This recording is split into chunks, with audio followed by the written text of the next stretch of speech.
Question number 4 part first. तो देखिए बच्चों, इसमें आपको which of the following pair of the linear equations are consistent inconsistent, if consistent obtain the solution graphically. तो पहले तो आपको ये चेक करना है कि सिस्टम कंसिस्टेंट है या नहीं है।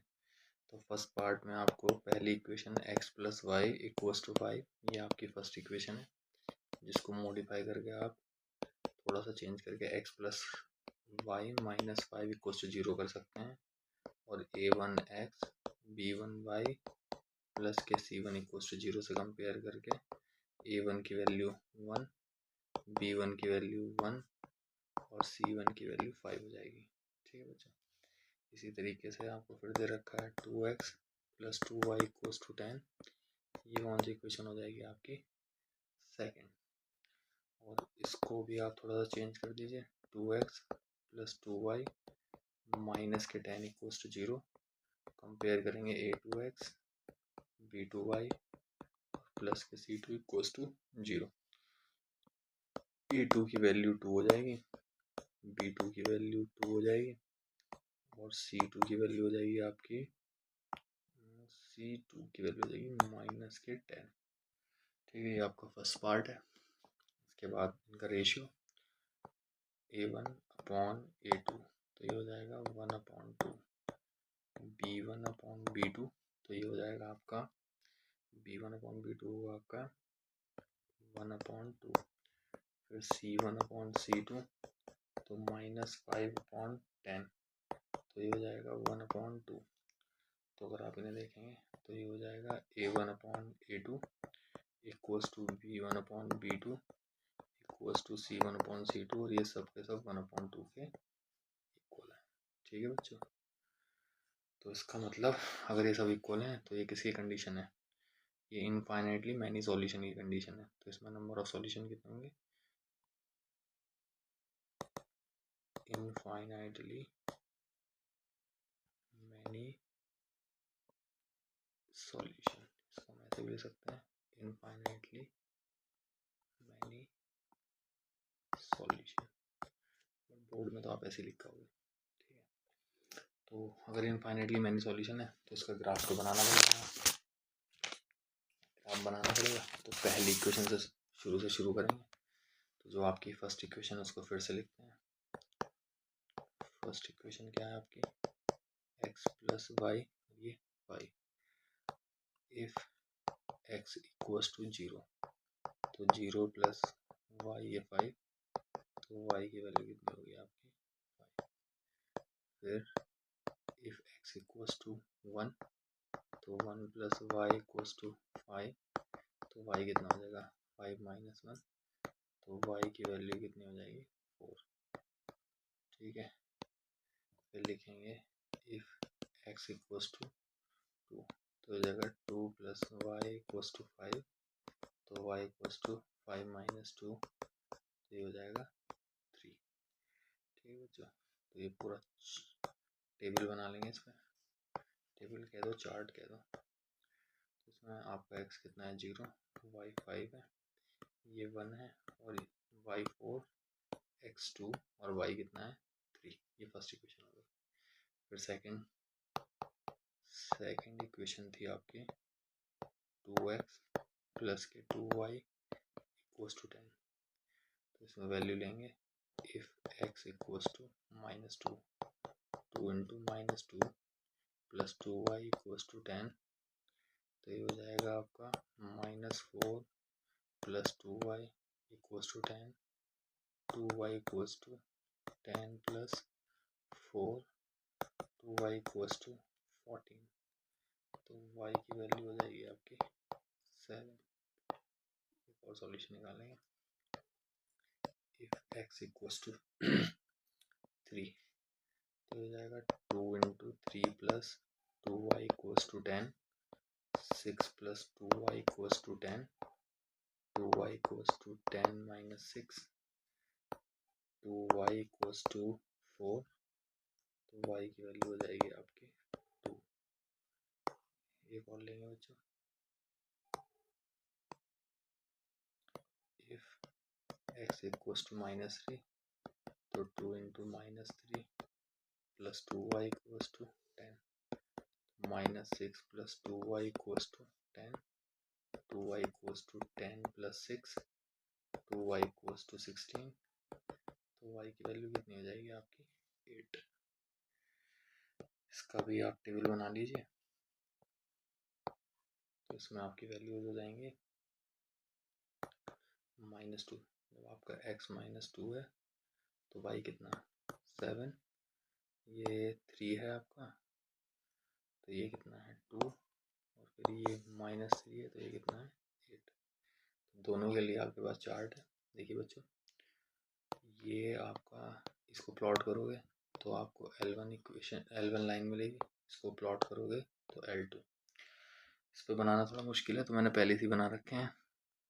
देखिए आपका आंसर आ जाएगा ये देखो, ठीक है नहीं।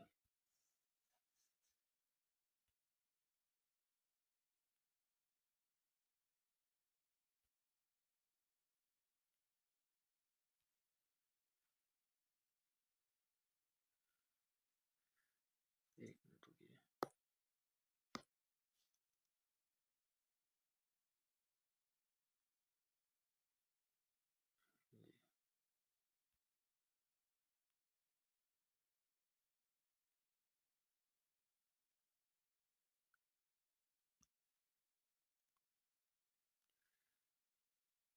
देखिए पहला क्या है 0 पे 5। चलिए सेकंड पॉइंट चेक करा देता हूँ पहले मैं आपको। ये देखिए, ये आपका ग्राफ है, ये आपकी x एक्सिस हो गई, ये आपकी y एक्सिस हो गई। स्केल बहुत इंपॉर्टेंट है बच्चों, स्केल लेना बहुत इंपॉर्टेंट है। ये देखिए, ये होता है ना, ये दो डार्क लाइन के बीच का डिस्टेंस ये 1 सेंटीमीटर होता है, और ये आपने कितना लिया है 1 यूनिट के इक्वल। आपने ये देखिए 0 1 2 3 4 5 6 7 8 9, ये 1 है, ये 2, ये 3 4 5 6 7 8, ये वाला पॉइंट 8 है, और ये क्या है 9। ये क्या है -1 -2 -3 -4 -5, ये क्या है आपका -6 -7, ठीक है नहीं।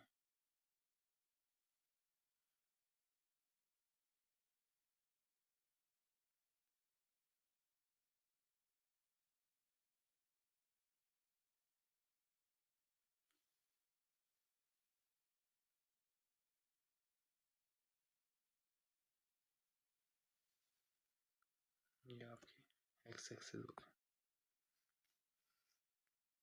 ठीक है।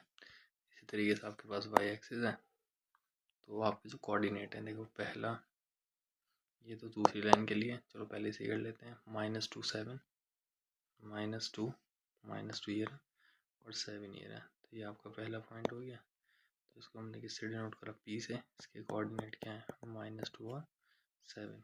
देखो ये -2 हो गया, ठीक है, और ये क्या हो गया आपका 7। तो P पॉइंट का कोऑर्डिनेट क्या है -2 7।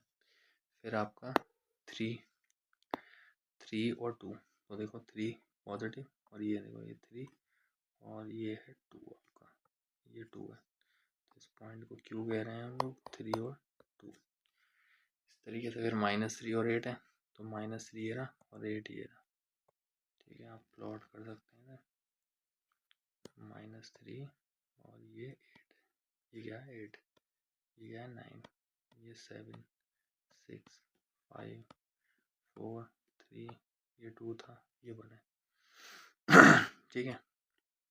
बस ग्राफ पेपर लेना है, आपको भी ऐसे ही प्लॉट करना है। तो इस पॉइंट को R, और ये हो गया 3 और 8, ठीक है, सॉरी -3 और 8, ये -3 है। बस आपके पास 3 पॉइंट हो गए, P हो गया, Q हो गया, R, और 3 ऊपर रख कर आपने स्ट्रेट लाइन बना दी, ठीक है ना। ये आपकी हो गई स्ट्रेट लाइन, ठीक है। ये हो गई आपकी L1, इसको क्या कहोगे आप L1। फिर आगे देखो, ये क्या है आपका, ये है फर्स्ट इक्वेशन के लिए 0 पे 5, तो आपको 0 पे 5 और 1 पे 4, ठीक है नहीं। मैं यहाँ लिख लेता हूँ, लिखना ही क्या है, 0 पे 5 चलते हैं, 0 0 कहाँ पर है, ये रहा 0 और फिर 5 ये रहा। तो ये पहला पॉइंट हो जाएगा ए, 0 और 5, थोड़ा डार्क ले लेते हैं, 0 और 5, ये ए पॉइंट हो गया। इसके बाद आता है आपका बी पॉइंट, जो कि 1 पर 4 है, तो 1 ये रहा और 4 ये रहा, तो ये हो जाएगा बी पॉइंट, ठीक है। बी पॉइंट कोऑर्डिनेट 1 और 4, फिर 2 पर 3, तो ये रहा आपका 2, तो ये हो जाएगा सी पॉइंट, ठीक है नहीं, ये सी पॉइंट हो जाएगा, 2 और 3। तो आप देख सकते हैं ये आपका ए पॉइंट है, ए पॉइंट हो गया, ये बी पॉइंट हो गया और ये सी, और अगर इनको आपस में मिलाओगे तो आपको मिलेगी आपकी इक्वेशन, मतलब लाइन सेकंड ग्राफ के लिए, ठीक है। दोनों लाइन क्या कर रही हैं, आपस में ओवरलैप कर रही हैं, ठीक है। तो कोइंसाइडिंग ईच अदर, तो इनफाइनाइटली मैनी सॉल्यूशन, तो सिस्टम क्या हो जाएगा, कंसिस्टेंट। बस स्केल का ध्यान रखना, ये लिख सकते हैं स्केल ऑन बोथ एक्सिस कितना होगा, 1 सेंटीमीटर इक्वल्स टू 1 यूनिट। अगर अभी भी कोई दिक्कत है तो आप लोग ग्राफ पेपर लीजिए, मतलब ग्राफ पेपर पे सीख सकते हैं आप पहले से, ठीक है, बता दीजिएगा बस। नेक्स्ट क्वेश्चन लेते हैं, सेकंड पार्ट।